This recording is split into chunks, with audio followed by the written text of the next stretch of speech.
Right now, millions of Americans are probably wondering what's happening with their Social Security. Right now, millions of you, our seniors, are asking, are my payments safe during this government shutdown? And right now, millions more are still trying to understand if that big change, the one about WEP and GPO, truly means more money in their pockets.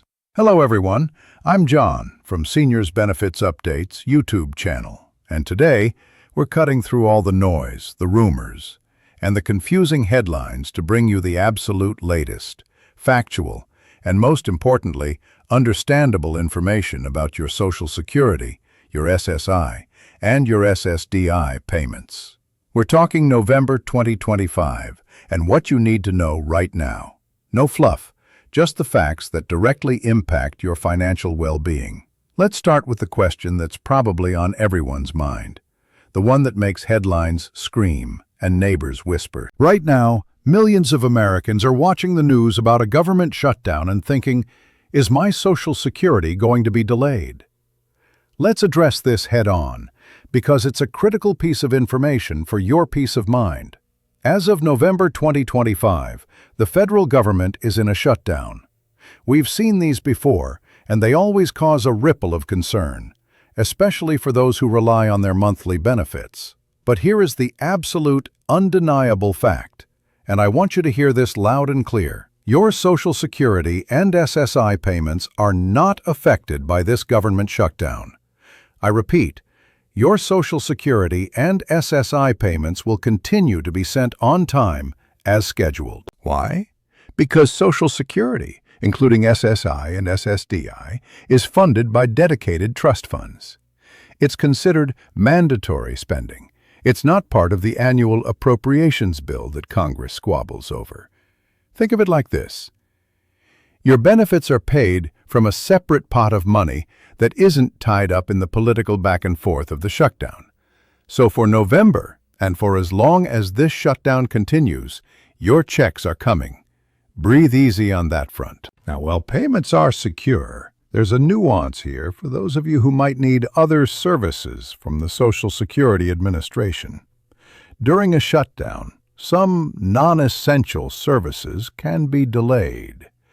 This means if you're trying to appeal a decision, or if you need benefit verification letters, or perhaps have an appointment for something non-payment related, you might experience delays. The SSA does have contingency plans, and critical services usually continue.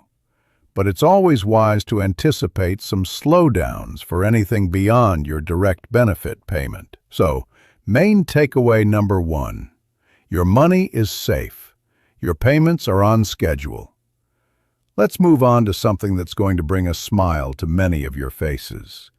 It's something that directly impacts how much money you'll see in your bank account starting very, very soon. Right now, millions of Americans are about to see more money in their Social Security checks starting in January. That's right. The Social Security Administration has officially announced the Cost of Living Adjustment, or COLA, for 2026, and the number is 2.8%. Now, what does 2.8% mean for you? It means that starting in January 2026, your monthly Social Security benefit, whether it's for retirement, survivors, or disability, SSDI, will increase by 2.8%. For our SSI recipients, this increase will actually be reflected even sooner in your December 31st, 2025 payment. Let's put this into perspective. For someone receiving the average Social Security retirement benefit, which is roughly around $1,900 a month right now, a 2.8% increase means an extra approximately $53 per month. Over the course of a year, that adds up to over $600 more. Now, I know some of you might be thinking, 2.8%? Is that enough? We've seen higher COLAs in recent years due to inflation. This 2.8% is a reflection of the current economic climate and how inflation has tracked over the past year. It's calculated based on the Consumer Price Index for urban wage earners and clerical workers, CPIW. It's not an arbitrary number, it's a direct calculation based on specific economic data designed to help your benefits keep pace with the rising cost of living. So, while it might not be the highest COLA we've ever seen, it is an increase, and it will help your purchasing power. Make sure you look for that updated statement from the SSA in December that will detail your new benefit amount. Second main takeaway: your benefits are going up by 2.8% starting in January 2026. Now, for those of you who've been following the news about Social Security for years, especially if you're a retired public servant, like a teacher, a police officer, or a firefighter, this next piece of information is probably the most significant legislative change you've seen in a long, long time. Right now, millions of Americans who serve their communities as public servants are finally seeing their full, hard-earned Social Security benefits after decades of unfair reductions. We're talking about the repeal of the Windfall Elimination Provision, or WEP, and the Government Pension Offset, or GPO. This is huge, and it's no longer just a bill in Congress. It is law. The Social Security Fairness Act was signed into law way back in January of 2025. And here we are, in November, and the impact is being fully realized. For decades, WEP and GPO reduced the Social Security benefits of individuals who also received a pension from a job where they didn't pay Social Security taxes. It was a complex, often frustrating, and frankly unfair system for many public servants who paid into a separate pension system and also worked other jobs where they paid into Social Security. The repeal of WEP and GPO means that if you were affected by these provisions, your Social Security benefits have been, or are in the process of being, restored to their full amount. The SSA has been working diligently throughout 2025 to process these changes. They reported completing the bulk of the retroactive payments and benefit adjustments by July of this year. This means millions of you should have already seen one-time retroactive payments covering the period back to January 2024. And your monthly benefits should now reflect the removal of those WEP and GPO reductions. Think about the impact here. For some, WEP could reduce their Social Security benefit by up to 50%. GPO could reduce a spouse's or widow's benefit by 2/3 of their government pension. These were substantial reductions. Their repeal means thousands of dollars annually back into the pockets of deserving seniors who served our communities. If you believe you were affected by WEP or GPO, and you haven't seen an adjustment or a retroactive payment, it is absolutely critical that you contact the Social Security Administration directly. Don't wait. This is your money, and you are entitled to it. Third main takeaway: WEP and GPO are gone, and millions of public servants are finally getting their full Social Security benefits. Now, let's dive into some specifics, starting with our Supplemental Security Income, or SSI recipients. Right now, millions of Americans on SSI received their November payment early. But don't worry, it's not a mistake. For those of you receiving SSI, you might have noticed your November payment arrived on Friday, October 31st, 2025. Was that a surprise? Probably. But it's not an error. It's simply a scheduling adjustment. The first day of November, November 1st, fell on a Saturday this year. The SSA always pays SSI benefits on the last business day before the 1st, if the 1st falls on a weekend or a holiday. This ensures you get your payment right on time, if not a little early. So, rest assured, you received your November payment as scheduled. Looking ahead, because the 1st of January 2026 will be a holiday, your January 2026 SSI payment will also be paid early, on December 31st, 2025. And remember, this December 31st payment will be the first one to include that new 2.8% COLA increase we just discussed. It's always a good idea to check your bank statements or your SSA account if you're unsure about payment dates. But for SSI, the early payment is a common and predictable part of the schedule when the 1st falls on a non-business day. Let's also quickly recap the maximum federal benefit rate for SSI in 2025. For an individual, it's been $967 per month. For a couple, it's $1,450 per month. These amounts will increase with the new COLA in January 2026. Fourth main takeaway: SSI payments can be paid early due to weekends and holidays, and your December 31st payment will include your COLA increase. Now, let's turn our attention to Social Security Disability Insurance, or SSDI recipients. Right now, millions of Americans on SSDI are receiving their November payments right on schedule, based on their birth dates. Unlike SSI, which is generally paid on the 1st of the month, SSDI payments, along with regular retirement and survivor benefits, follow a schedule tied to your birth date.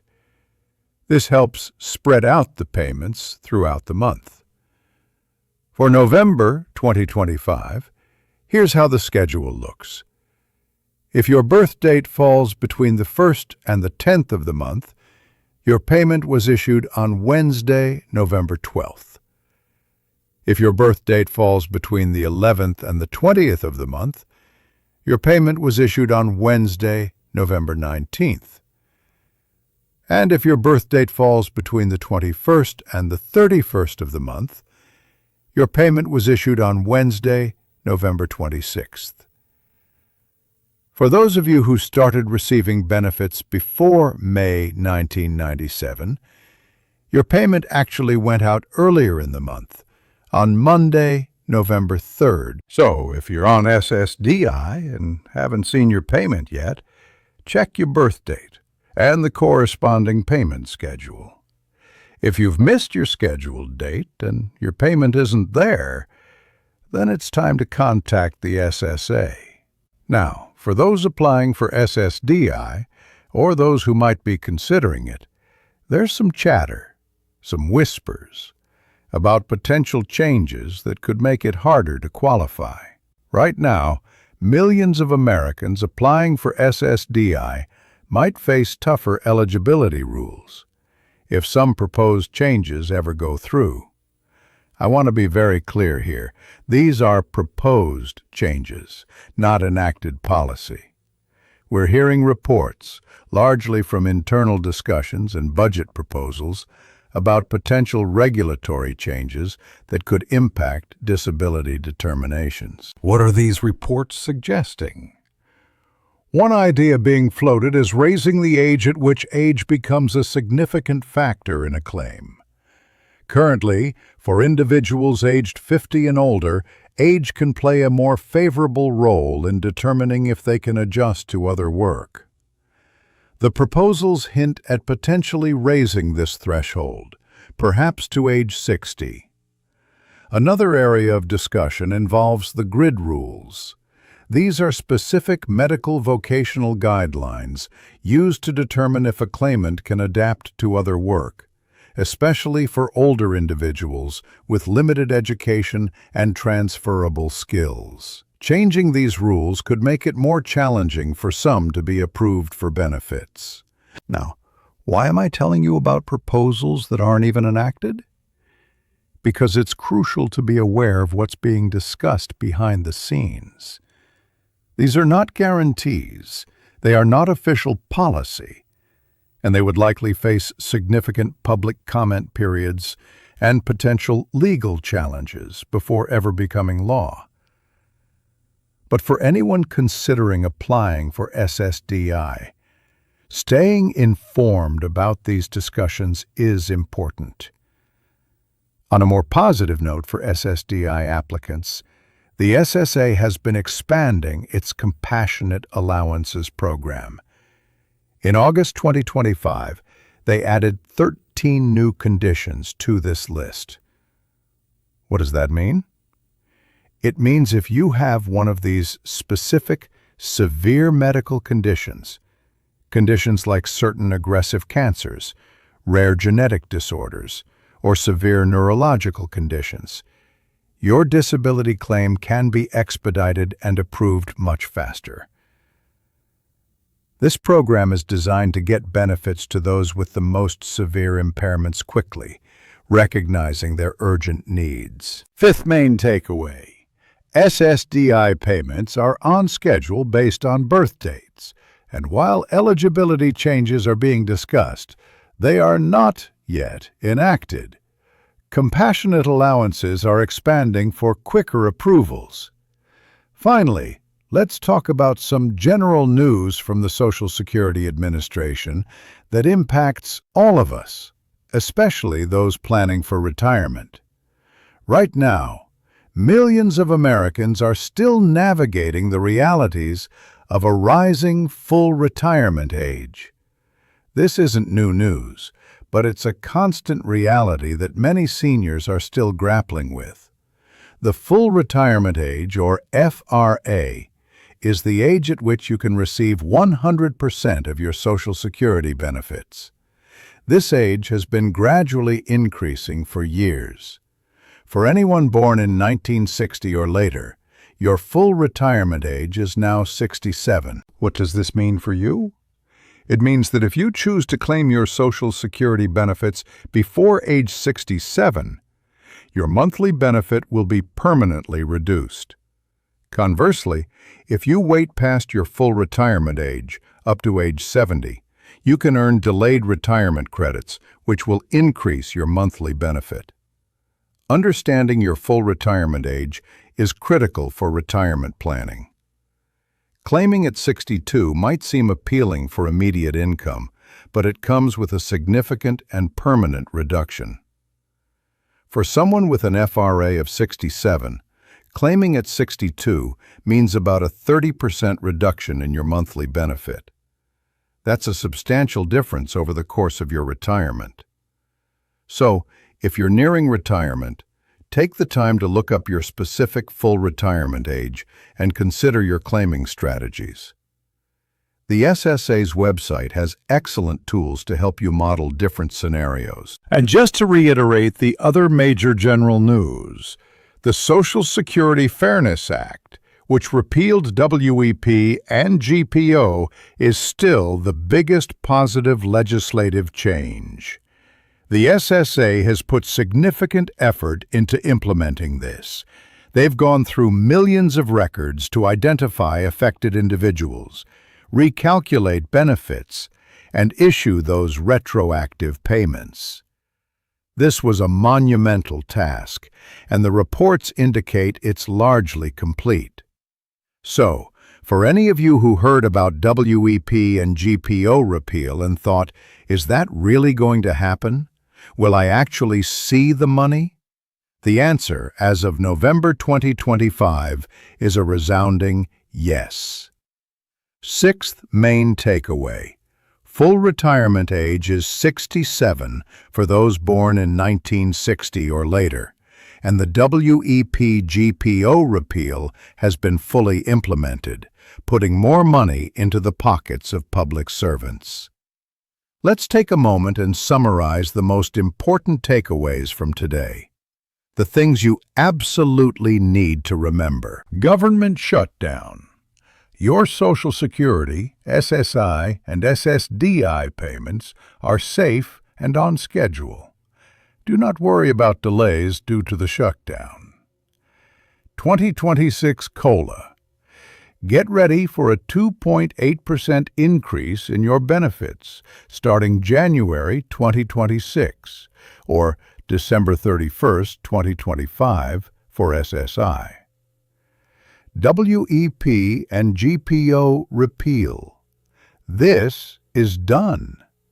If you were affected, your benefits should be restored, and you should have received retroactive payments. If not, contact the SSA.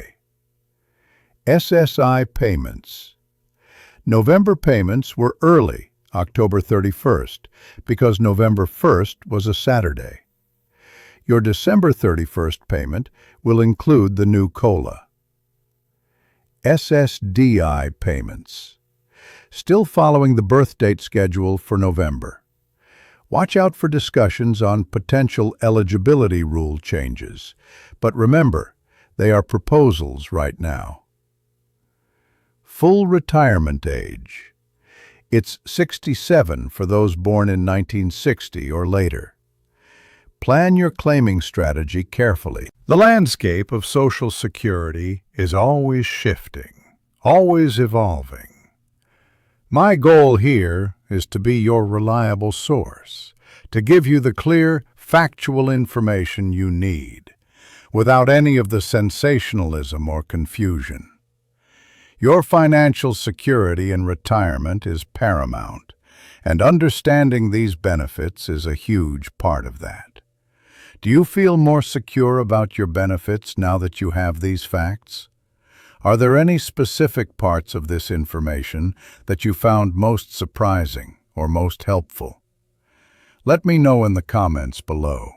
Your questions help me shape future videos and ensure I'm covering the topics that matter most to you. Thank you for watching, and stay informed, stay secure, and take care.